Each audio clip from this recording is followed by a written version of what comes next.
Njengenxalenye yenzame zokunciphisa ingxinano, iBhunga leSixeko saseGoli linikezele ngamagumbi okufundela angomahambanendlwane kwisikolo samabanga aphantsi iEsithebeni Primary School eZola kusasa.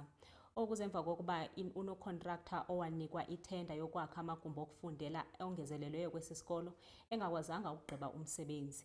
Iiklasi ezingomahambanendlwane zinikezelwe ngentsebenziswano phakathi kwesebe lezemfundo nabanye bathathi-nxaxheba.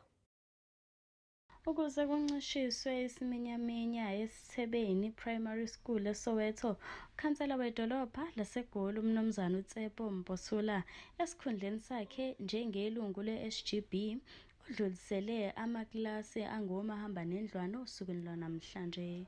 We are here today to hand over the mobile classes to Esithebeni Primary School. We engaged with the SGB to say that the classes are packed to capacity because there were 2 classes that were supposed to be built. A contractor was appointed, but unfortunately they didn't finish the job and they vanished.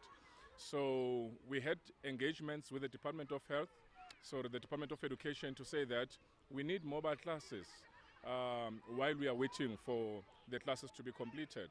Uthi lokhu kuzemva kokuthi osonkontileka ababenikezwe inkontileka yokwakha amaklasi angeziwe behlulekile ukuqeda umsebenzi. Lokhu-ke okuhle kangaka sikubona osukwini lanamhlanje kufezwe ngokubambisana noMnyango Wezemfundo waseGauteng kanye nababambe iqhaza ababalulekile. Ubese kuqinisekisa uMnumzana uMposula ukuthi bazothathelwa izinyathelo labo osonkontileka abahluleka ukuqedela umsebenzi wabo emva kokuthi sebekhokheliwe imali banikezwa yile nkontileka. We want people to account for the public money that was paid to them and they never delivered any service. So it can't be. Kids were disadvantaged because of greedy people, who will pocket taxpayers' money without completing the work that has been given to them. So we're going to continue to pursue this matter. We want these people to be brought to book. We want that money to be recovered.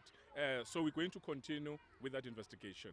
Ubese balula nokuthi kumjabulisa kakhulu ukudlulisa lamaklasi angomahambanendlwane kulesi sikole njengoba kuyisikole esenza kahle kakhulu eSoweto.